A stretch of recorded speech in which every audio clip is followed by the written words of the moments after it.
Hi, guys. Welcome to the Perform Happy podcast. Today, I am so excited to have not only an amazing, smart professional who is going to give you some incredible ideas, but also a friend.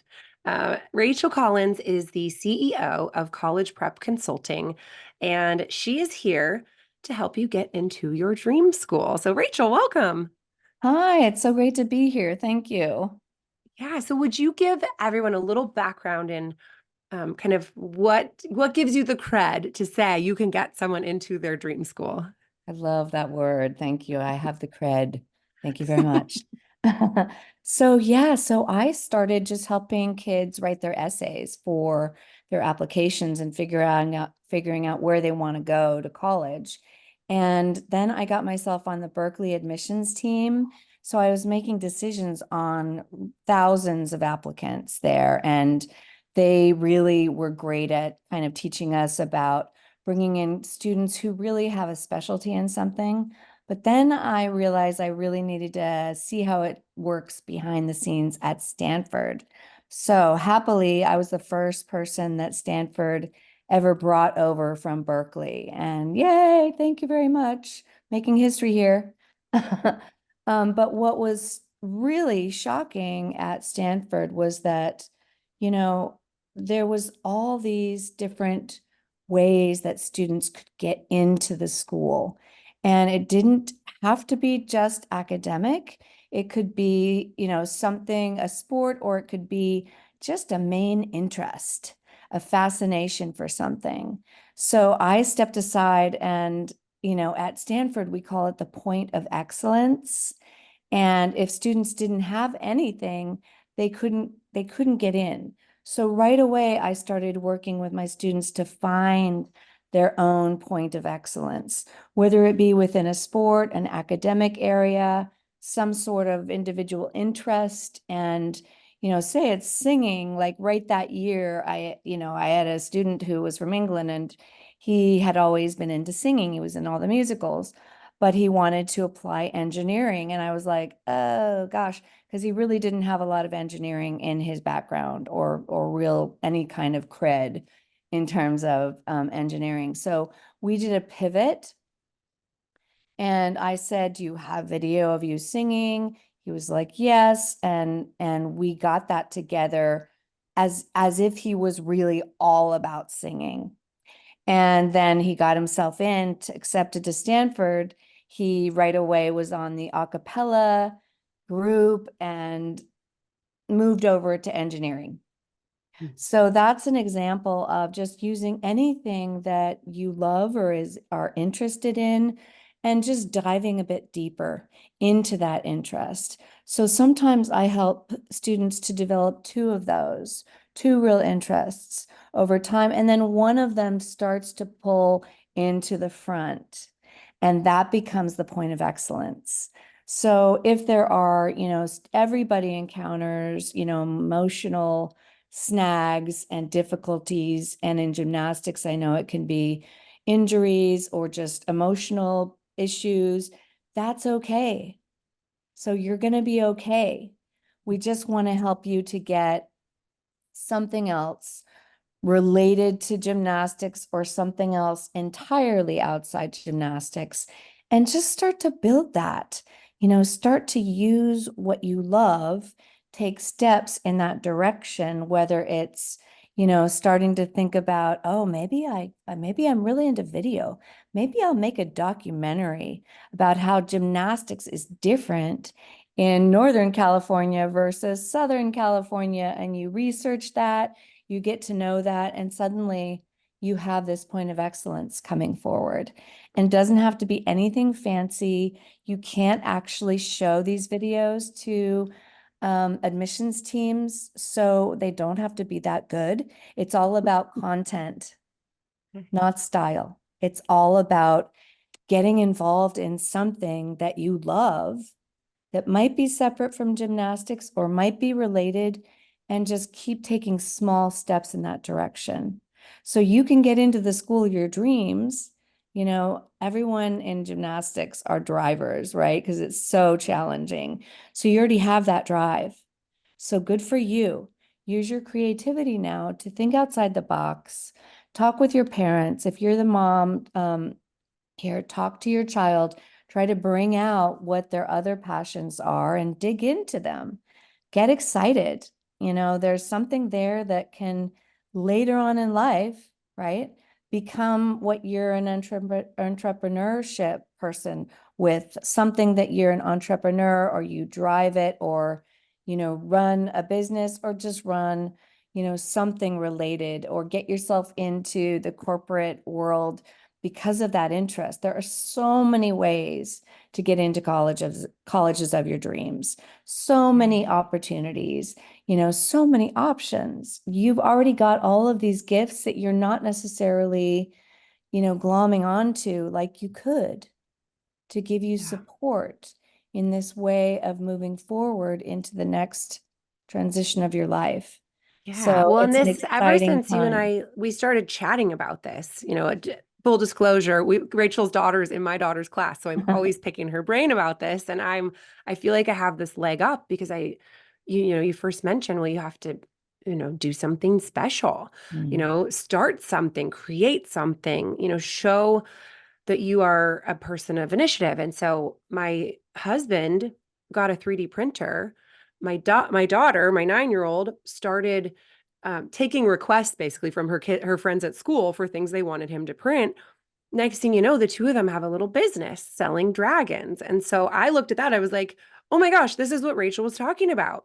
That this 9-year-old is like taking some initiative, finding a need and filling it. And now she works these little craft booths with her dad. And we always say, if dragons go out of style, we're going to donate every single one to the children's hospital, or we're going to do some good with these. Austin was able to find a foster organization where we can send some to. So it's like, it just got me thinking of like, how can we make an impact with this little human, regardless of if she has a perfect GPA or she's, like smart in the ways that schools are looking for. I think that type of individual is what they're looking for. Isn't that kind of what you get across? Exactly. And you mentioned the word initiative, and you're developing that in your daughter. And so I often talk about there's really two prongs here. One is initiative and the other is creativity. So like in your case, your daughter's already working her creativity. She's thinking outside the box. That kind of initiative and creativity is what can come together as a point of excellence later. And you're right, you do not have to have perfect grades. Yes, you want to stay focused on those, right, as much as possible. But it's nice to have a little wiggle room and look outside the box and see what you enjoy. And parents, you can really just start having those car conversations where you ask questions as much as possible. There are ages where there comes no answers from the back seat, or fine, or whatever. And that's okay. Just keep using these opportunities.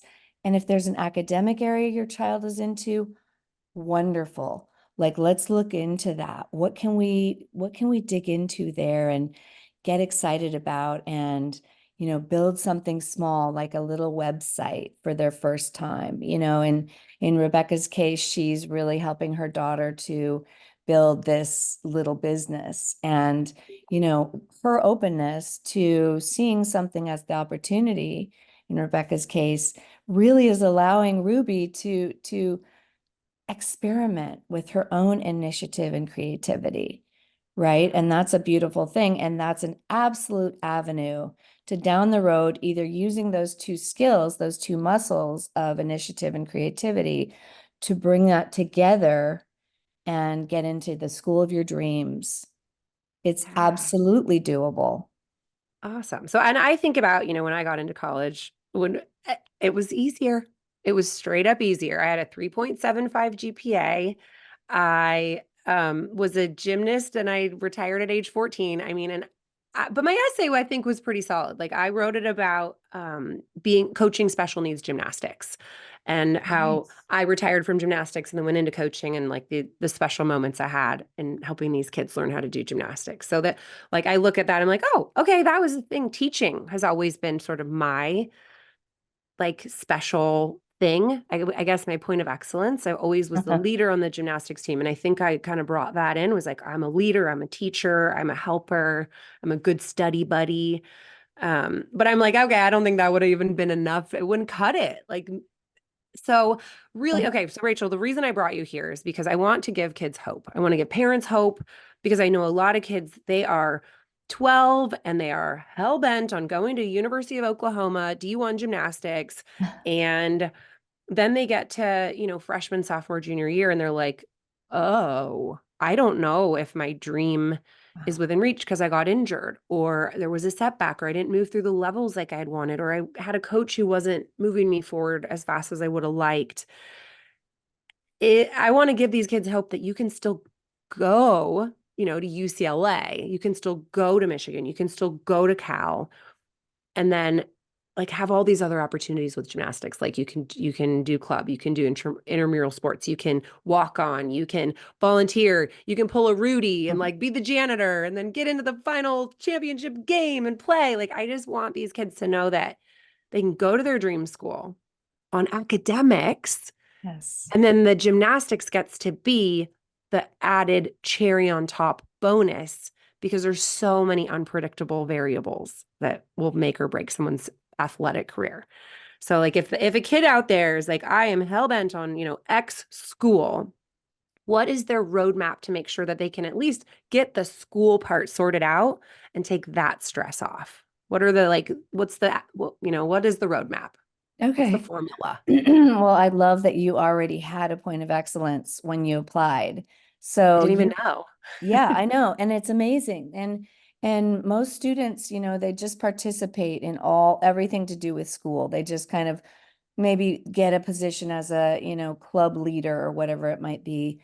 But going outside the box like you did, Rebecca, that's exactly what gets students admitted to their dream schools is pursuing something because it becomes more of a passion. And then you're creative, you went outside the box and, you identified that you love teaching that early. And that was that's a great way to get in. And I'm just so impressed that you had that point of excellence so early. But parents can just keep asking those questions. And down the road with the essay, I know that can be kind of daunting when you think about everything, but that's the perfect place to end up with your point of excellence.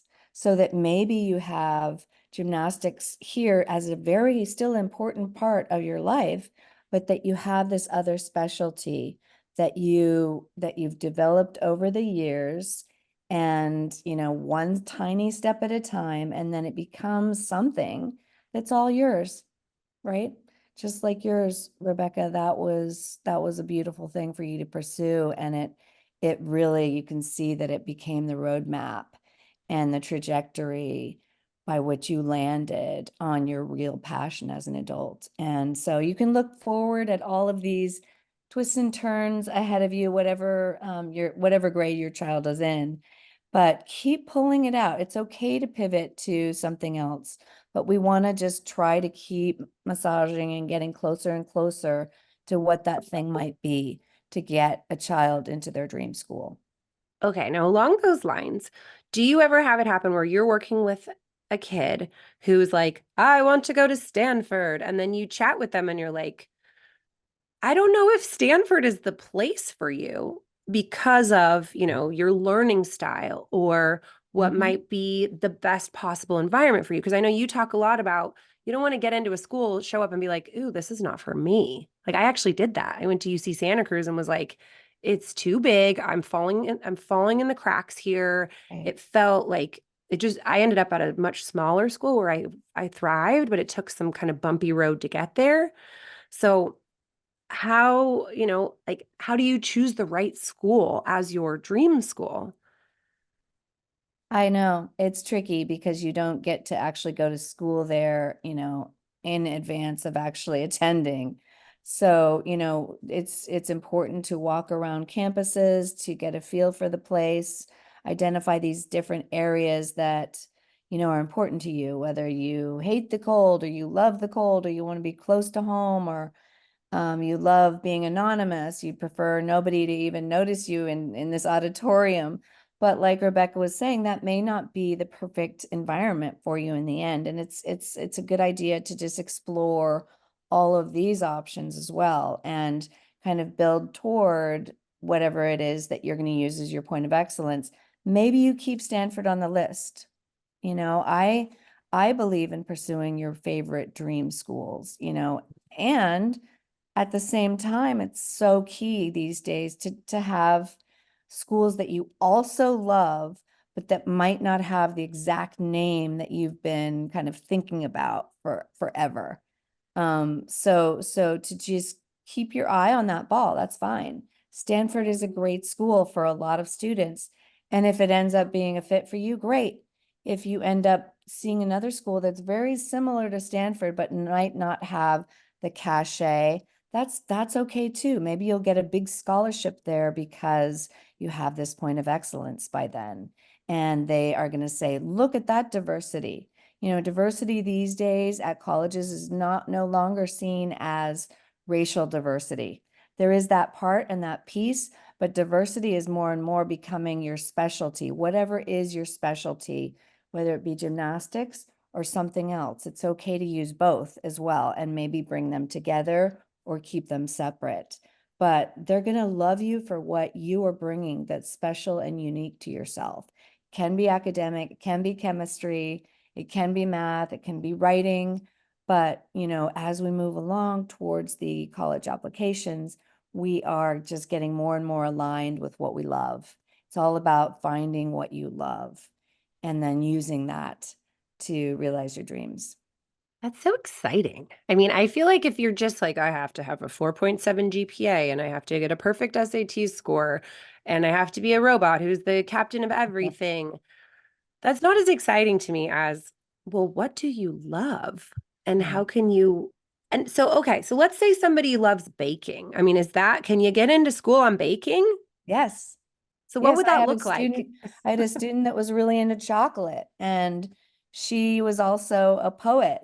And she ended up like creating her own little kind of, I guess you could say, business, but it was really spreading joy through words and chocolate. So she would name the different chocolates and they would become like almost a poem.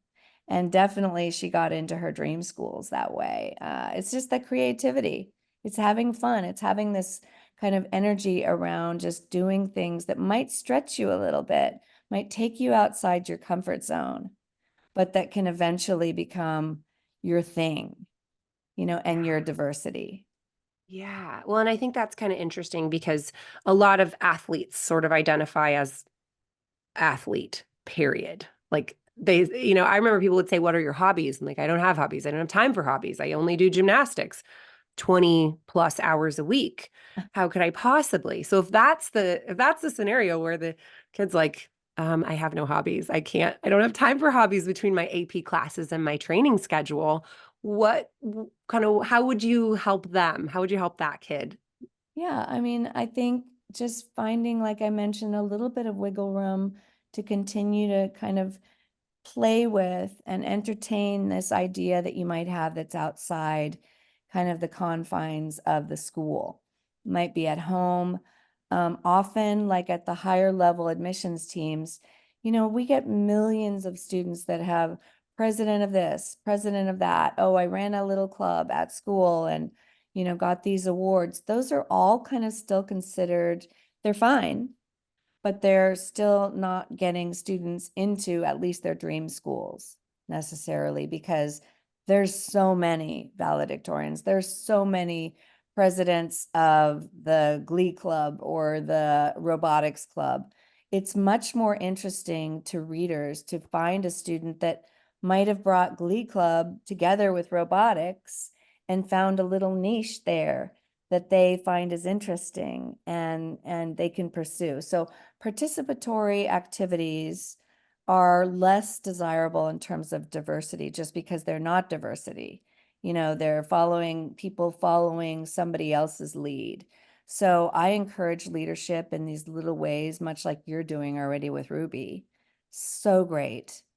And just fostering those interests that might be outside the box. So pulling the creativity out of your child and asking questions around that. You might have to support them at first in kind of taking those small steps.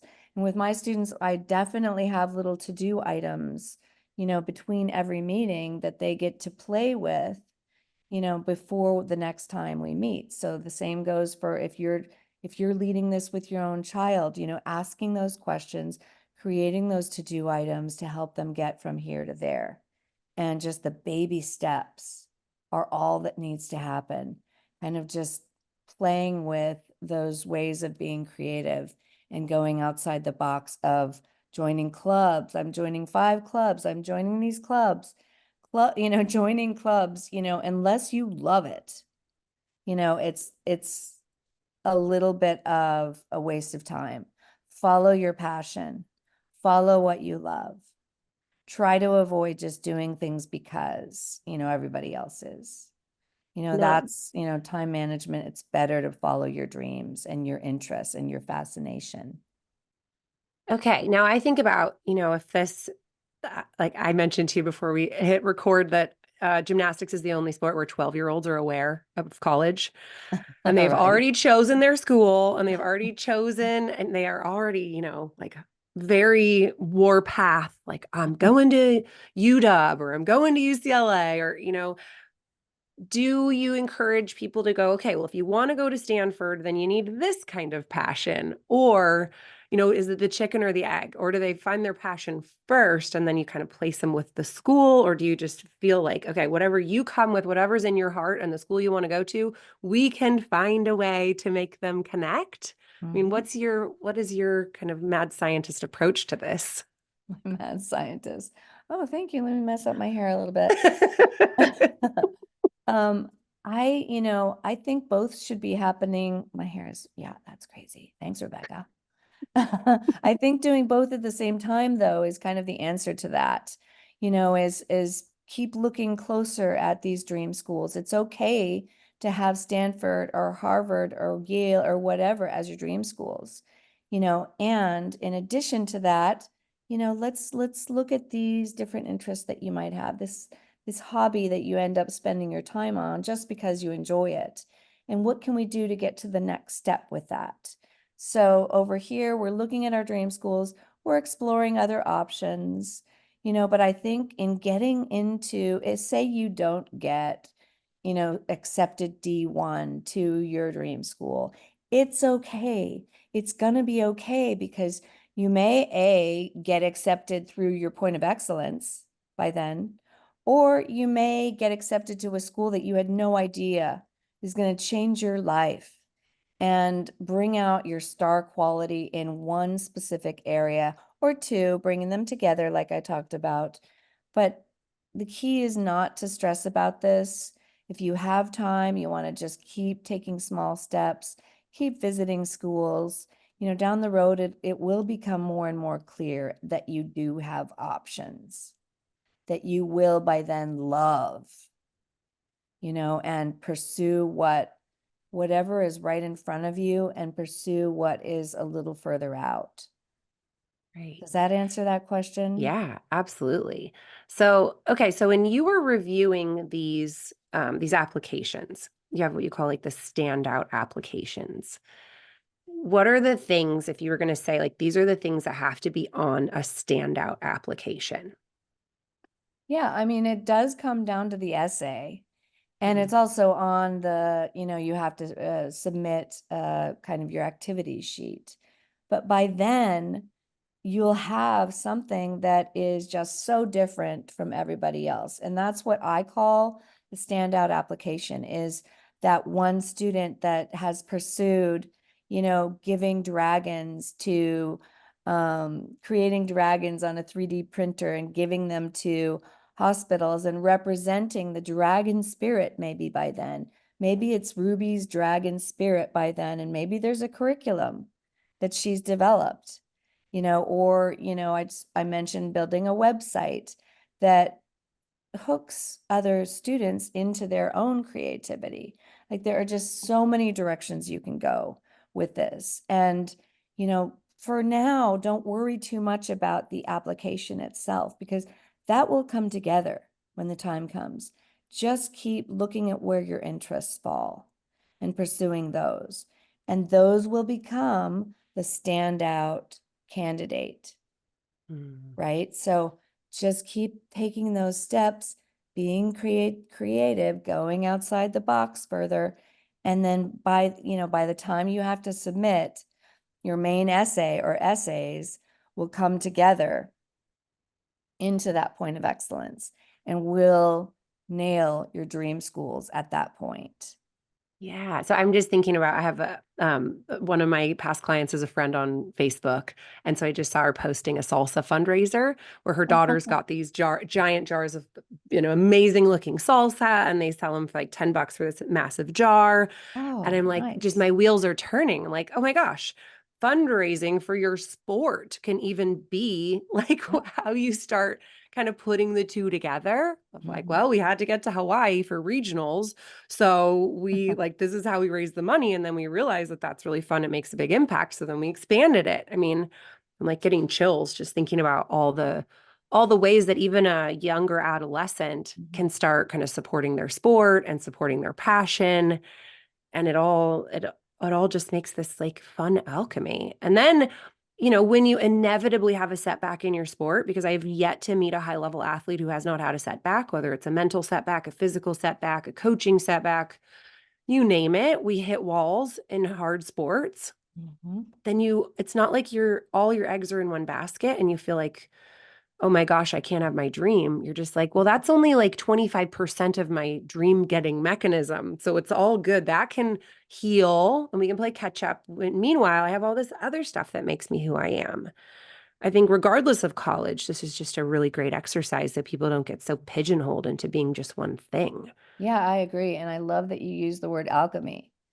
That might be a high level word for kids that are in sixth grade, but just kind of living your life in pursuit of your goals, right? In pursuit of gymnastics, but let's be open to something else. Let's keep our ears open to what really speaks to the child and where their fascinations really lie.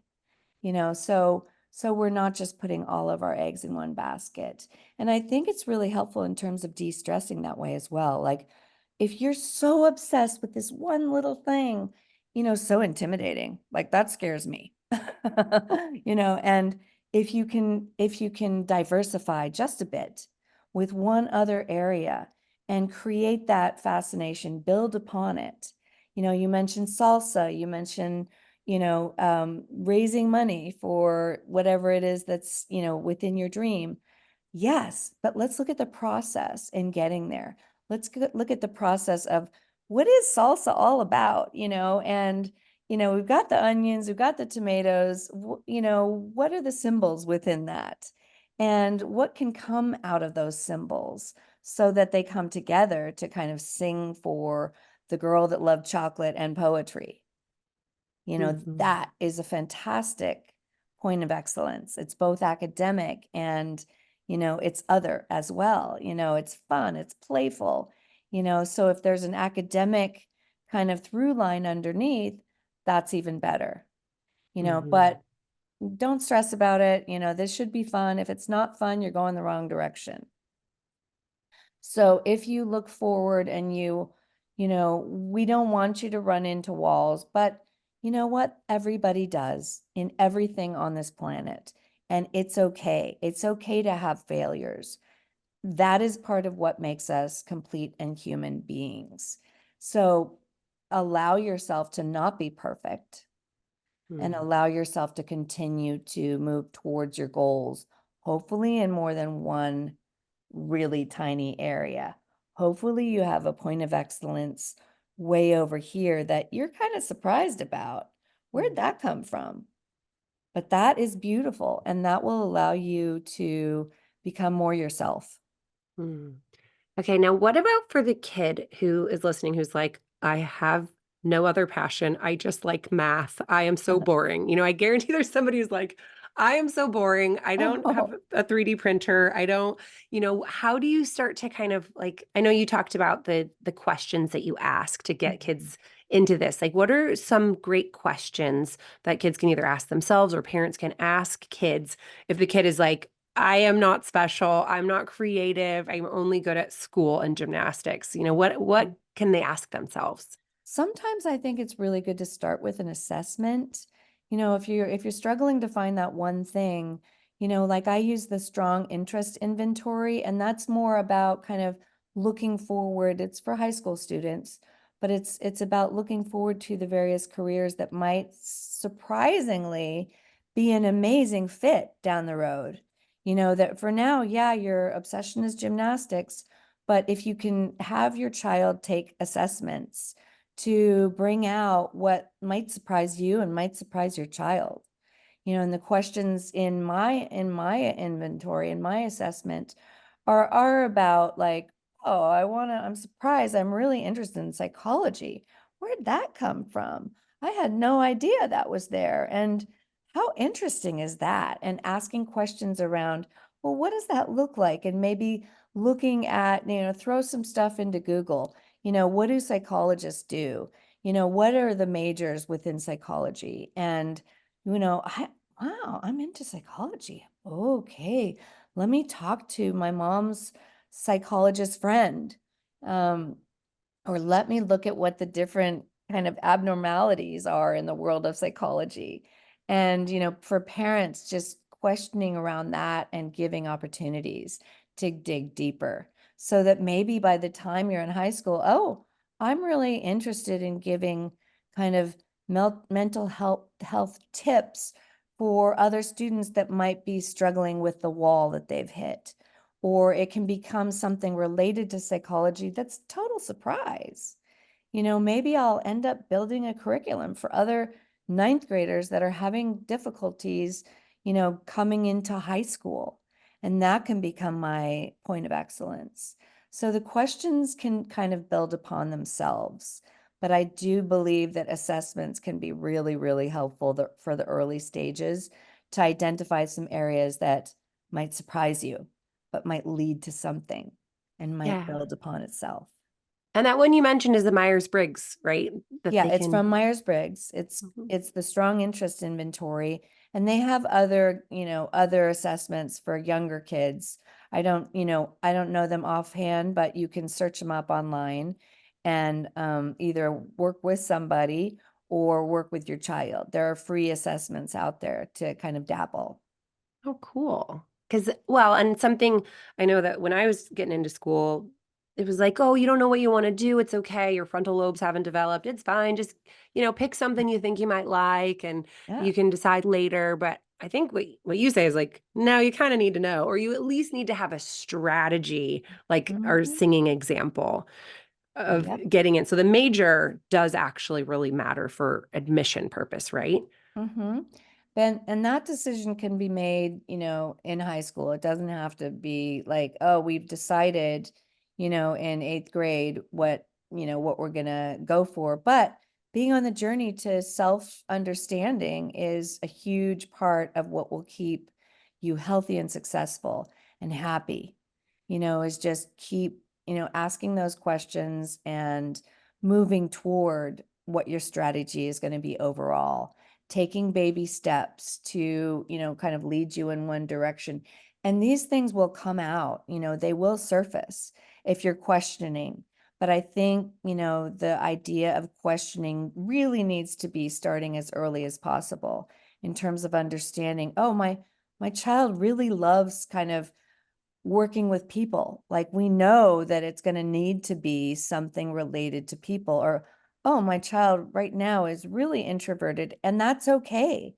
For introverts, there are great careers that almost only introverts should be in, and wanting to bring that out early and ask questions around that, and, finally making the decision down the road of applying strategically with a major that will get you into, the University of Ontario or whatever it might be at that stage.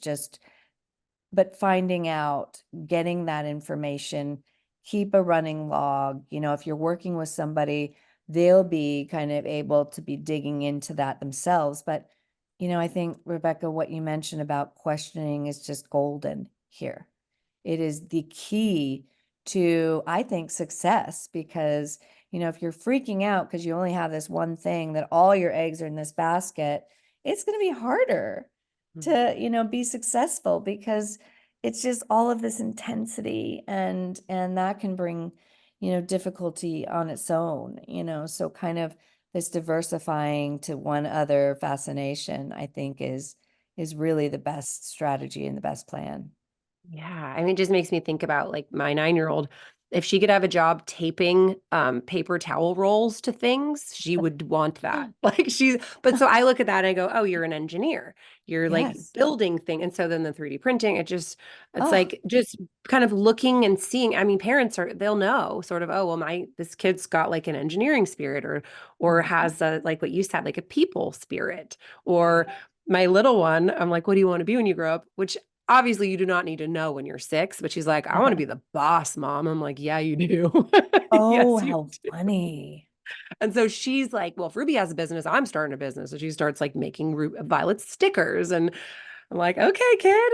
Oh, So then I can kind of bring her into, what it's like to be a business owner. And we can just foster these. Not that we're like, need to stress out all of us type A parents about, setting our kids up perfectly, but it's cool just to start questioning like what do you naturally already gravitate toward that you would love to do nothing but like Violet boss people around and Ruby build things, I oh, mean, yes. it's just so cool to have that perspective and be like, let's help you foster that now. Right. It'll be fun. You'll like build some extra parts of your identity. And Mhm. then cool bonus, you have a lot of more options in school as a Yes. result. So cool. Perfectly said. And I'm really impressed that you are doing this with your daughters and you're noticing that and you're bringing out their strengths and you're right on it, Rebecca. So good Oh, job. And it's kind of but fun. anybody can do it. It's just about noticing, I think, and asking the questions and kind of creating a journey and a pathway to move toward that and move in that direction. And for me, with my work with the kids, I love just asking open-ended questions, and then it just kind of things crystallize out of that. And, as a parent, if you're working with someone else to bring out these strengths, great. If you feel like you need somebody to help you, I'm certainly open to having a meeting with you and kind of brainstorming a bit about your child and what's there and, what they can build upon, and noticing their skills and their humanness Mhm. to kind of allow that to come out and blossom Yeah. and become down the road a point of excellence. Awesome. Okay, so what are the services you offer and how do people contact you if they want to work Yeah, with you? so I thank you. Again always happy to talk to parents and to have kind of an initial brainstorming conversation. And in terms of contacting me, you can reach me at my website, which we can share, or just directly. Even I'm happy to talk and set up a meeting on text. You can reach me, and I'll give you my phone number by text at 415-385-7778. Just texting me. We'll get on the calendar, talk about your child, and really identify maybe a couple of points of excellence and start creating those to-do lists. So if you prefer to write to me, you can reach me at rachel@collegeprepconsulting.com. So the phone is great, 415-385-7778 or Rachel at collegeprepconsulting.com. And even if you just have some questions and you're not ready to really start questioning your child, I'm happy to answer your questions and via email, whether we work together or not. I love it. This is what I love. It started as a little morsel at Stanford and at Berkeley, and it's become my passion. Other students' passions are now my passion, and I love it. I Mhm. love talking about this stuff. So don't be shy. Get in touch with me and let's talk about your child and where, where their of excellence might lie. And what's the ideal age for someone to reach out to you? You know, have started meeting with eighth grade families. I've started talking with even younger sixth and seventh grade families. In high school, it really comes to fruition and everybody starts to really be more confident and capable of driving their point of excellence. But, starting with the morsel at an earlier age, like you, Rebecca, with your daughters, that's a beautiful thing. How lucky for them. Hopefully, we'll To make your job already have that. easier when I come to you and they're Yeah. in eighth grade, ninth grade. But Yeah. I think it's like a security thing, it's like if you only have one thing and you don't know if it's going to happen or not, that's kind of scary. So it's so nice to have a backup, you know, so important to have something that a student can turn to and not just feel stressed about this one singular thing that is going to take them from here to success in life, so much better to be open and yeah, I'm happy to talk to sixth, seventh, eighth grade families, to see what we can start and get moving. Amazing. Rachel, what a pleasure. I always love chatting about this. I feel like I have this insider Oh, knowledge just by knowing you. So thank you for sharing that with the audience. I know everybody's going to get so much out of it. Hopefully, everyone's shoulders have dropped away from their ears and they have taken a breath and been like, okay, let's go bake. yeah. I Let's hope go that's big. what.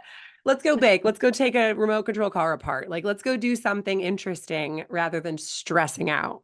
So, Yeah. thank you so much for being here You're today. welcome. You're welcome. Great to be here. And thank you for the mad scientist idea. I think I'm going to work with that and we're going to do something with that. Okay. As a point of excellence. I don't know. We'll figure it out. Awesome. Thank you so much. You're welcome. Bye.